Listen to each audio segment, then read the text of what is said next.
Good afternoon. Good afternoon. Give us your name and DOC number, please. Judice 493-087. All right, Mr. Janice, my name is Pearl Wise. To my left is Mr. Rosedale. To my right is Mr. Freeman. We comprise your panel this afternoon. Let me explain the process. I'm going to read some information in the record, and afterwards, we're going to conduct an interview with you, starting with Mr. Freeman. He was assigned your case. After the interview, we're going to ask the warden for his comments, anything he want to say. We have some visitors today in support. I'm gonna go ahead and call them out at this time. We have Miss.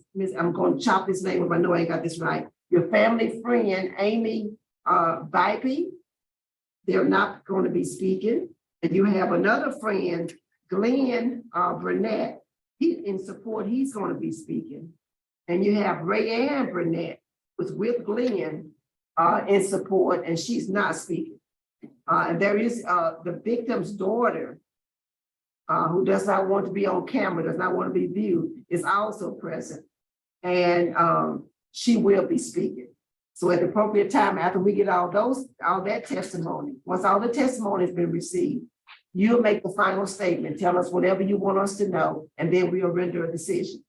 Can you understand the process? Yes, ma'am. Let me go ahead and read the information, because you've been through this before. We read the information into the record. Okay, your name is Jude C. Judice. Your DOC number is 493087. You were sentenced on February 16th of 2005 on forcible rape. You were sentenced to 20 years. Your parole eligibility date is August the 8th of 2021. You do not earn good time, and your full term date is August the 6th of 2024. Does that sound about right, sir? That's right. Yes, ma'am. Ms. Pearl, he does want to correct you on how to pronounce his last name, though. He's Go ahead, tell me, because I Judice. he's too timid to interrupt you, but he wants to give you the correct pronunciation. It's Judice. no, go ahead. Hi. Say it again. And however you like. No, tell him what you say. It's Judice. Judice. Okay, Judice. Judice. Okay. I have a better chance with Jude, okay? Yes, ma'am. Thank you. Okay, Mr. Judice, how old are you? I'm 47 as of yesterday. Okay, happy birthday. Thank you. How many years have you served on this 20-year portion of your sentence? I'm 3 months, 3 months shy of 19. 3 months shy. Okay. Yeah. And when you complete this sentence, you're going to be on 5-year supervised probation. Is that correct? That's correct. And you'll be backing another 20 years if you were to violate that probation. Correct. Okay. All right, Mr. Judice, I read your arrest report, but tell me what was going through your mind? What happened that night? Oh, Lord. Well, it was a lot of the same in that relationship, a lot of arguing. It was very toxic, a lot of love at sometimes, a lot of toxicity at others. And the only thing that was different on this night was she would call me sometimes and say we were through. She'd go out to a nightclub with 2 of her friends. Well, this night I said, I'll go out too, and not with her, just with a friend of mine. And by the time him and I came home to his apartment, he told me, he said, look, he said, now you got to leave when I go to work in the morning, because his apartment you had to lock from the outside with a key. And I said, man, I'm not getting up that early. I said, look, I'm just going to go home, because she'll probably be calling me anyway. He was familiar with how our relationship was. And so as I went home, I was living at her house. We were redoing the floors at my home. And I'd been staying there for quite some time.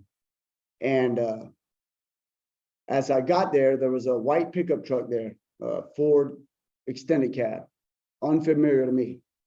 Well, it was the only vehicle there. There was, all the lights were off except a light in the bedroom. Well, I called my dispatcher, and I wasn't working, but I called my dispatcher and asked her to run the license plate just to see who this was. And it came back as a truck for an oil field company, and that was it. So I tell her, I said, well, let me get out and see what's going on. And right before we hung up, I told her, I said, oh God, I hope she's not cheating on me. And she said, oh, Jude, please be careful and call me as soon as you find something out. So when I got out, I went to the door. It was locked. I walked, no, take that back. I walked to the window first that had the light on, looked in. That's when I saw her. I could see through the window. We had sheer drapes on the windows. I saw her in that window with a guy on top of her. I went to the door, tried to unlock it. The deadbolt was locked. We never locked the deadbolt. You have to use a key for that deadbolt. So I backed up, broke the door in, ran in. When I went through the bedroom door, the guy jumps off of her on the opposite side of the bed from me. He starts coming around. Now, even in the police recording, she called my phone and it answered in my pocket. They can hear me telling the guy to stay back. I said, stay back a number of times. He came at me. I pushed him back by the throat. He came at me again. I hit him. He fell back and caught the bedpost. And after he came after me the third time, I kind of blacked out at that point and just started fighting. And I came to when she said, Jude, I'm bleeding. Now, she was on the bed when all this started to my left. When I came to from what she said, she was on the right side on the floor with blood in her hair. And we argued back and forth. I was trying to find out who he was. We fight a little bit, argue, fight, and he ended up leaving at, I'm not exactly sure of the time frame, it was so long ago, but he ended up leaving. I came back to the, she was in the bedroom. I came back to the bedroom after he left. We argued more and more. I mean, it was just chaotic for a while. At some point, we went into the living room and we were talking there. She's still undressed at this time. I'm crying on the floor. She kneels down in front of me and again, this is a long time ago. I'm trying to remember exactly how this went on. At some point, we started kissing. Then we started having sex. I know that probably sounds sick, but that's how this relationship was. And it was one of those things where I think I was trying to salvage something that I knew was over inevitably. And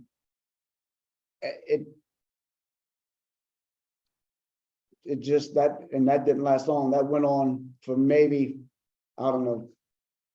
It was relatively quick. At that point, I got up. She got up and went to the bathroom, I think. I started picking up because I broke the door in. So I started picking that up, picking glass. There was glass all over from French doors that were broken in the house. Broken armoire to pieces. I mean, we were cleaning. I was cleaning. And I guess we'd argue back and forth. This went on probably from, I would say 2:30 or 3 in the morning till, I stayed there till 9 o'clock the next night. From just talking, sleeping, after I cleaned up the place and repaired the door. And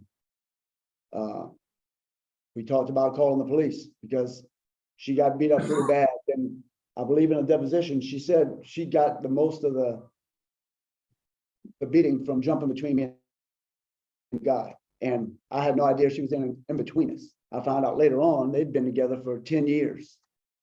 And apparently with her ex-husband as well. So it was one of those things that,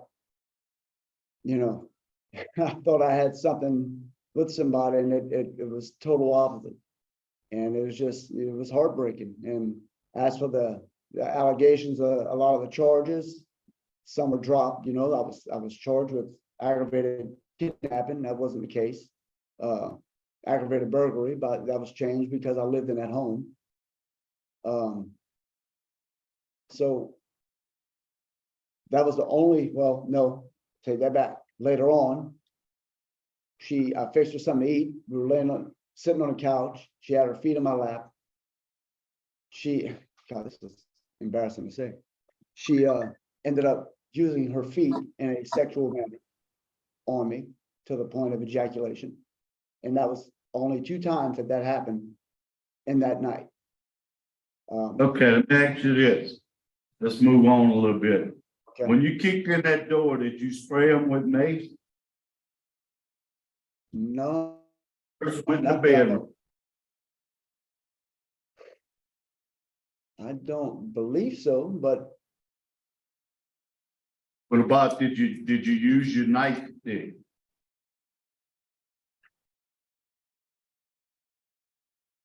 wait, repeat that part about the nightstick.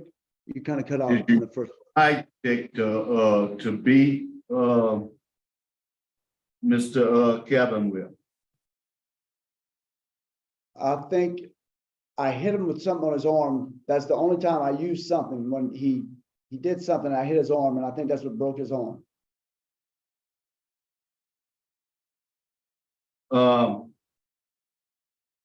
And you did clean up the house, wash the clothes, fix the door, and try to pick up some of the stuff that was broken, correct? I didn't wash clothes, but I did pick up all the debris, yes. So there was a pretty good little skirmish that went on in that, Oh, that it the was. house. Yes, sir. Yes, sir. Looking at law enforcement, you have, the judge didn't make a comment, the district attorney is opposed. The sheriff is opposed, the family, your brother is unopposed. And, the victim will, make a statement later, the victim's daughter.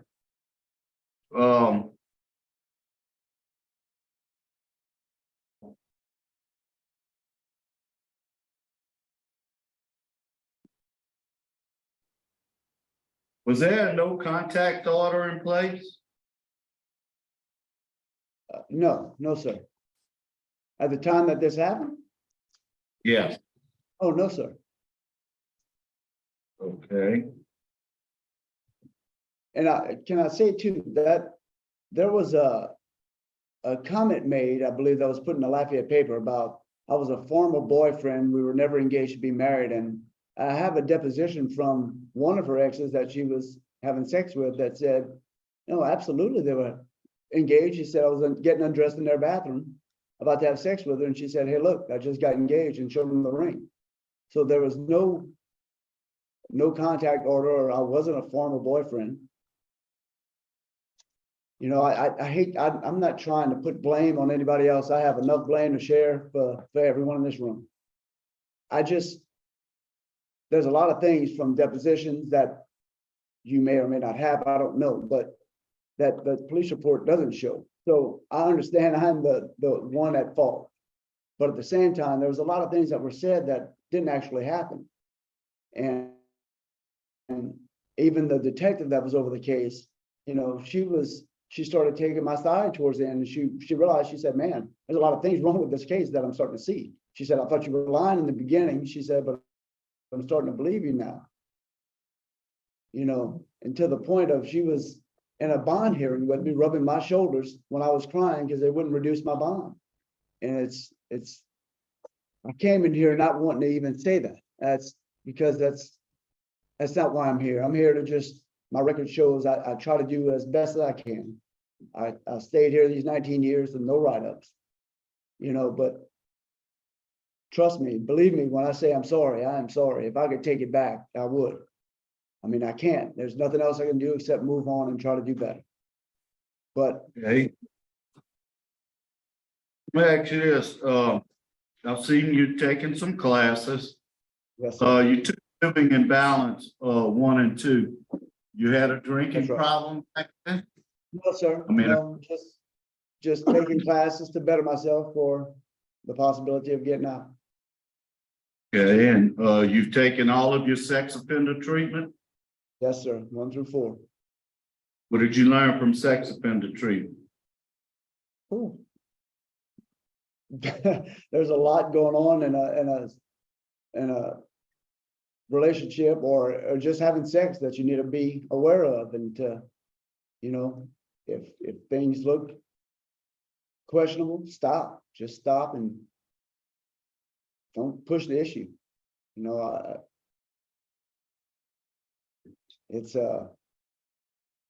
I think it's I've said things in the last. I was kind of glad when I saw Ms. Wise was going to be here again, because on the first time when I came up, you had asked me some questions, and in those 2 years that I've been here to think about it, and the CADIPS over M formula they give, I think D is developmentally delayed or impaired, and within the last 2 years, I realized, you know, yeah, that does put me at fault, because she wasn't in a state to even learn. And it's unfortunate to have to admit that, but it's true. You know, I can't change it though. You know, it's How long were you in law enforcement? shoot, I got arrested when I was 28, on and off since I was 18. I'd go, it was just not enough money for me. I'd go back to oil field work or make money, and I'd go back into law enforcement. Wasn't an issue with being a law enforcement officer, it was just money for me. I had too many hobbies.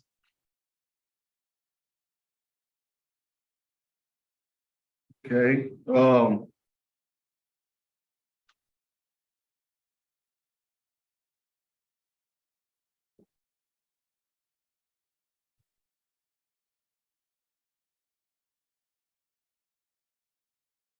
okay, see your estate, all that's in here. What's your transition plan? Where you gonna live? When I get out, I will probably live with my mom. She's having some very serious memory issues now. I think she has Alzheimer's, and so she's eager for me to go back and live with her. And from there, I'll probably work for my cousins at the sugarcane farm. It's about 3 miles down the road from my house, so it's a short commute. I can go back and forth there easily. Okay, I have no further questions. Okay. Mr. O'Shea? No. I have a few questions. Sir, what did you learn in victim awareness that you didn't know? That there's more than one victim. That's something that I've struggled with for 19 years. You know, it's not only the victims, it's their friends and family, my friends and family, the state even, you know. There's a lot of people that were involved, the police department, people that didn't have a hand in it that suffered from it, you know, and it's because of me, you know, it's because of my choices that I made that night. And that's something that I literally, if I wish you could see inside my brain to see how many nights I lay there and thought, I can't believe I allowed myself to do that and to hurt so many people in the process. That's one thing I know from that class for sure. Good, good. Now, there was a statement that said that during the court process, threatened to behead the victim's family. Do you remember saying that? No, ma'am, I do not remember saying that at all.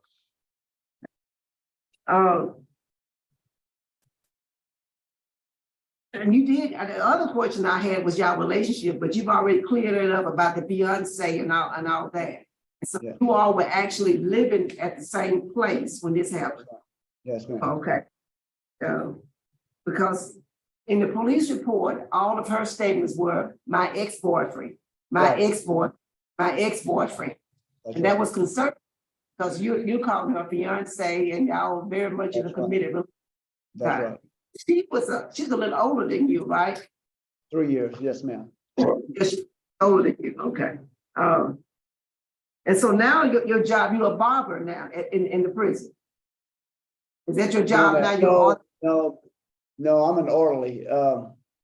not a barber. That's on the paperwork, but no, ma'am. I just clean Oh. up the building I live in. Yes, ma'am. That's the way the jobs are classified by the prison enterprise incentive wage. They're barbers, orderlies, they're all listed together, Ms. Wise. Okay, thank you for, okay, thank you. And then you also took a class called Nonviolent Conflict Resolution. Tell me what you learned in that one. Yes. It just gives you a way to really stop and think, learn to take time, take a breath, count to 10, decide if it's worth losing what you have over, the issue that's in front of you. And trust me, I've used it here quite a few times. Yep, yeah, the disciplinary record proves that out, I tell you. Yes, ma'am. Uh, Yes, ma'am. No, we're not. Okay, Warren, is there anything you want to tell us at this time?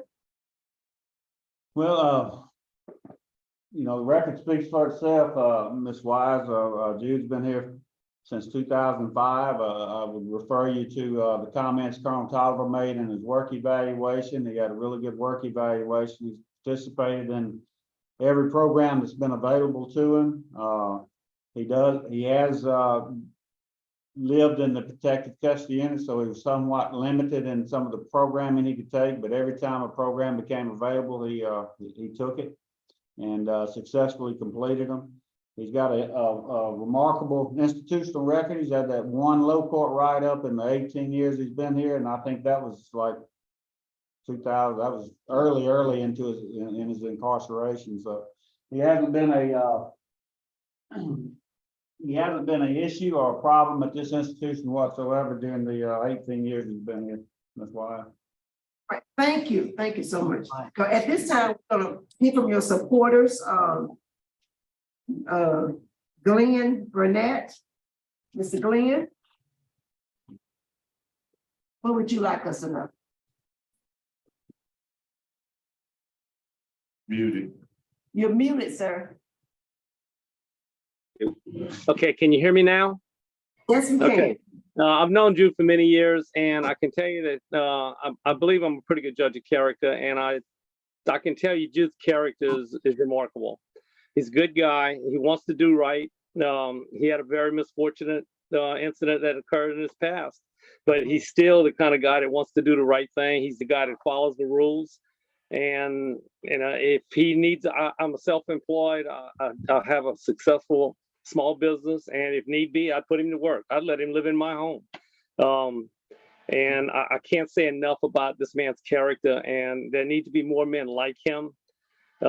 Excluded that one incident, he's led a really, really good life. Even where he's at and the contact I've had with him there, we stay in touch, and he's just, he's a joy to talk to be around. And I really pray that y'all going to see that in the conversations you've had with him and the paperwork in front of you, and that you would give this man another chance.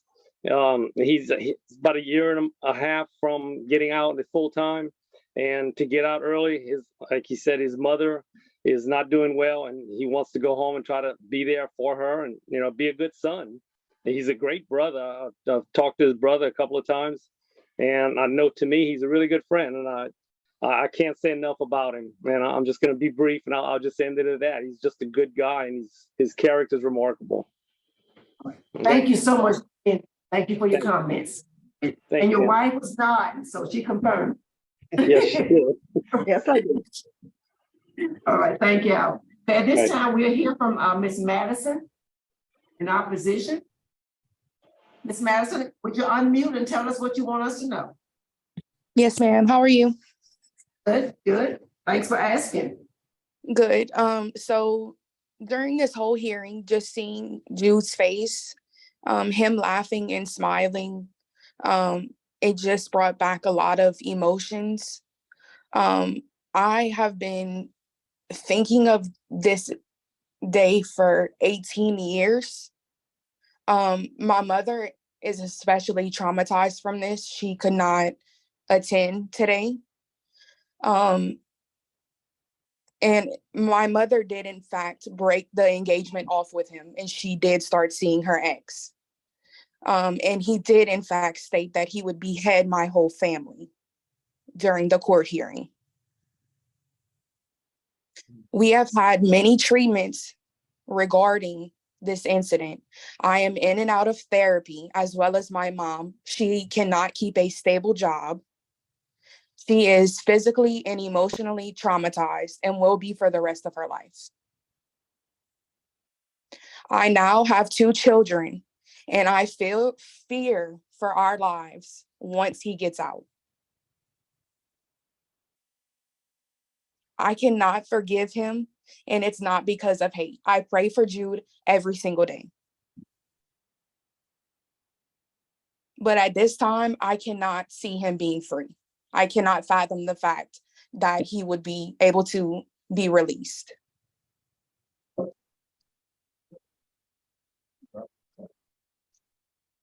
Thank you. Thank you so much for your comments, and I appreciate you being here. Appreciate all Thank the you. courage. Excuse me. Keep taking care of yourself. All right, Mr. Jude, what do you want us to know? I'm certain that there was no breaking off of an engagement at all. In fact, to go back, when I left at 9 o'clock that night, I drove my truck around to the front of the house. And when I got in front, there was something still outside, so I went to bring it in. And when I walked in, she was standing in the living room looking at the ring on her hand. And I said to her, you know, this can never happen. But they want you to make your final statement. This is Oh, what okay, they're okay. talking about. You're Well- getting off into something that. Oh, I'm sorry, I'm You sorry, need I'm to sorry. make Final comment. Well, I mean, I hate that Madison feels that way. I hate that her family feels that way. If I could change it, like I said before, I would, but I can't. But staying in prison for 1 year and 3 months more isn't gonna make a difference in what's happened. I mean, I can't change that. I mean, if that's what you guys feel I need, if that's what the family feels I need, then so be it. But I mean, that's not what I'm hoping for. I'm hoping that because of my record, because of what you've seen with your own eyes, that you do agree to release me. Because I can promise you this will never happen again. I can promise I will never go around that family again. I live 30 miles from where they were living. I don't know where they live now. If you want me to live in North Louisiana, I can stay here. It doesn't matter. I'll relocate. You know, I can visit my mom. I don't have to live with her. I mean, I want to be there for her, but I want to be out so I can work and provide. You know, that's the main thing for me.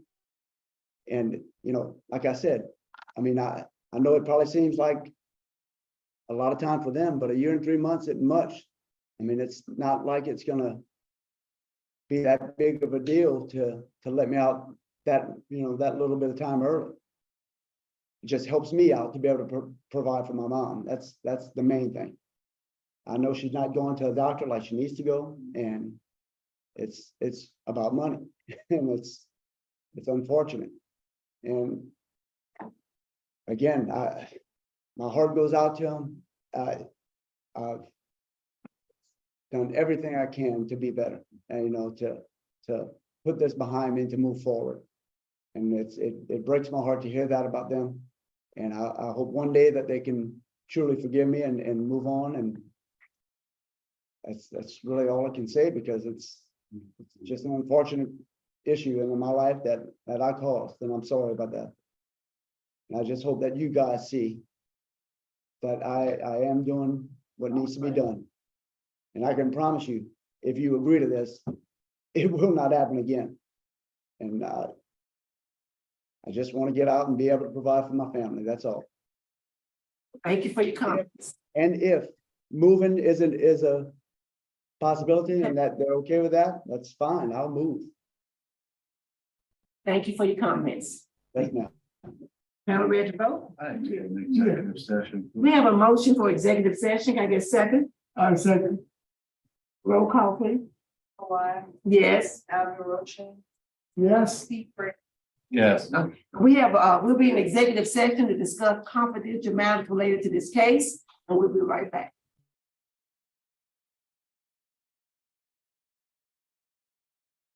The panel is back in session. It's 12:41. And the panel is ready to vote. Mr. Freeman. First off, I want to thank the victim's daughter for coming here today and speaking to us. I know it is tough. Ms. Judice, you have done very well in prison.